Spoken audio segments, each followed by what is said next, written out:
you've done this in a real meticulous way, but you haven't done it alone. I wonder in times we like I said, we've had a relationship for 6 years, and so I've been privy enough to have some of these conversations that in the times when it's rough and the times when it's great, it's still you until you find somebody that you can share this passion with. So talk about that process, because the people that you grew up with, your family members, they're not seeing this the same way you're seeing this. In fact, you're accustomed to a certain life coming from the communities that we come up in, but you've kind of decoded the matrix and made it out of there. Talk about going on this journey, not doing it by yourself, but leaving some of the people that you obviously grew up with and family members behind on this path. You all alone. Especially if you're great and you Black, you definitely all alone. So for me, I was on my journey for a while by myself. And after, because I come out of the street. So the people that came out of the street with, they laughing. What you doing selling breakfast? Like, I got a Phantom. I got a Cullinan. You know what I'm saying? Like, what you doing? They couldn't really understand the transition. And I was all alone for quite some time. And then my best friend, he got indicted. And I just really felt like it was a singular journey. But my life changed. I was lucky enough to meet somebody who stride for stride with me. And in a lot of instances, a stride in front of me. And meeting Zewiditu really transitioned my life, because if I hadn't met her, because I'm going to tell you like this, fuck everything else. I went broke. I was broke. Because you got to think about it like this. It was cyclical. I always had a store that I was opening, right? I always had a store that I was working on, and then I had a store I was maintaining. So I was running through this 3-phase economic plan that at times, if one egg didn't work, the other 2 eggs would crack. So just imagine, I got the brunch, I'm buying the donut shop. Now all the money I make from the brunch gotta go into the shop. So I don't got no money. Then as soon as I get the new donut shop open, I'm looking for another shop. So I always had the brunch that I had to maintain, the new shop I'm opening, and then I'm looking for one, right? So meeting her, it really helped balance my mental more than even my economic, because now you have another person who's equally invested, who you can give some of the weight to, and who shares the same journey and the same path with you. So that really helped me. And I would encourage all couples or any type of relationship, your best friend, the person who are around you, to build with those people, because those are the people who know you best and you can build a journey with them. So that was really an eye-opener for me, finally finding somebody who understood that. So she came into the brand in 2019. And the primitive stages of the brand, just helping me while she maintained her job as a teacher. But it was always my goal for us to work together. I mean, it just made perfect sense for us to be able to build one another. And she's brought contrast to my life, and more specifically to the business that has helped propel me to this space. Well, speaking of your partner, let's bring her on. Let's bring Zoe in, bring Zoe. Let's bring her on. You yes. know. Thank you for having me. Oh, thank you for all of this. Where does the journey start for you when you're watching this entrepreneur from Baltimore who's just sliding in DMs? Yeah.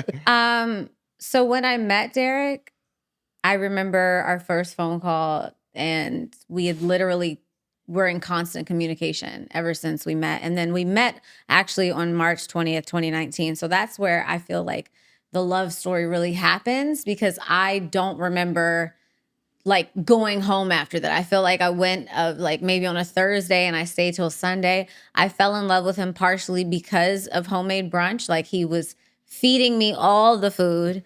And that was it was a really beautiful space to not only meet the man himself, but learn about him through design, through food, through the story.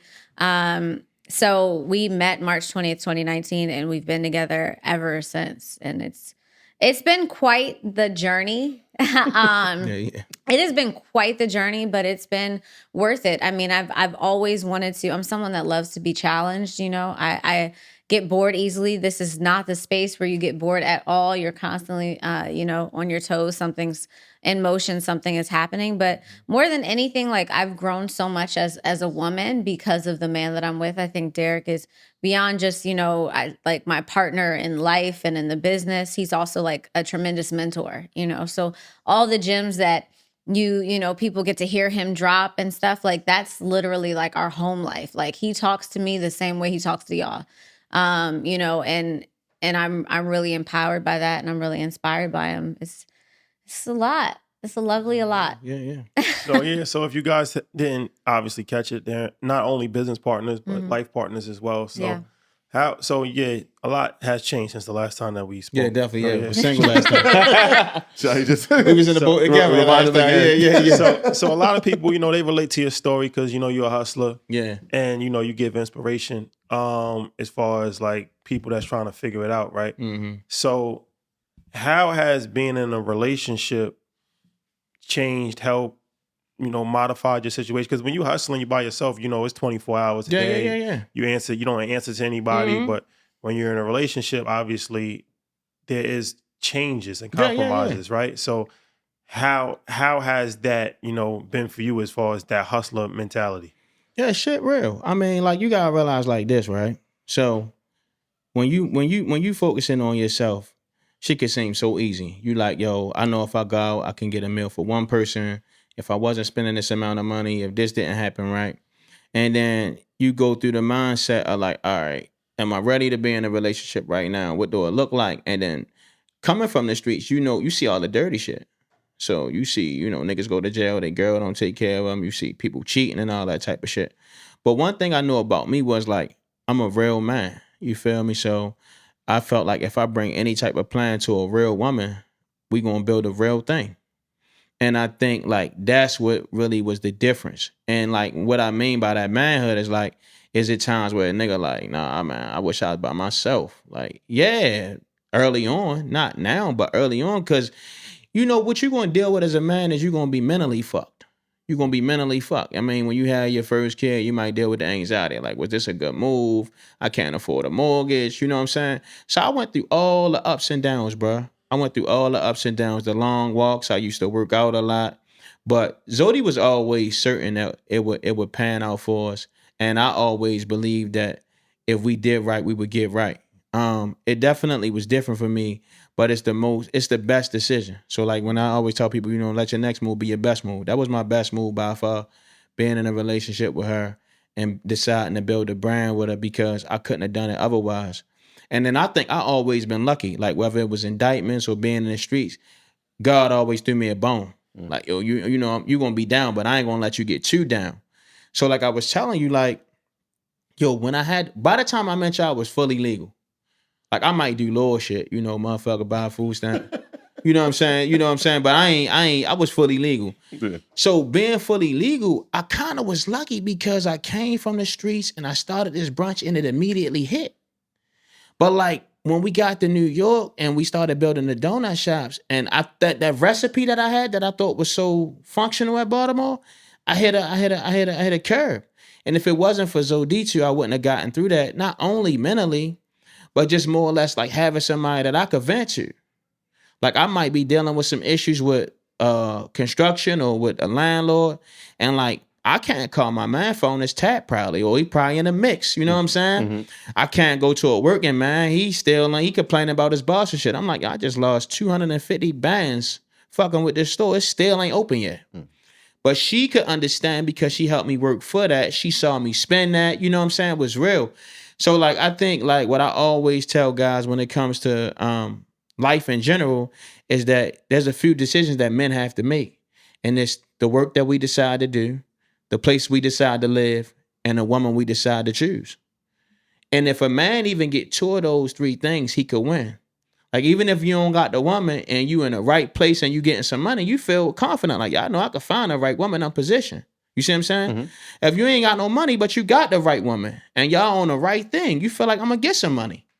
So it was really all about like, yo, I had gone through so much being an inmate, being in the ghetto, being in the trenches. I knew what the bottom looked like. I knew what the middle felt like. And I knew what the top looked like. So like when we go through our shit, I serve as a mentor to her, like she said, because a lot of things I'm experiencing, a lot of things we're experiencing, she never saw. Mm-hmm. So I be knowing like, yo, look, we ready to open up the store. We're going to be broke. We're going to be fucked up. And she might be always happy, like, what's a new store? They're going to come. Like, man, listen, check this out. We're going to be broke for a while. You know what I'm saying? I think women naturally have a nurturing quality. and they very optimistic. And I think as men, we focus on more practical approach and what's realistic.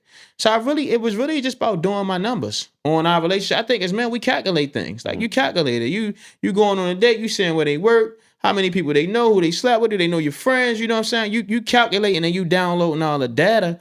And every time I downloaded my data, she was 100%. That's bar. Never trust nobody you ain't been broke with. You know what I'm saying?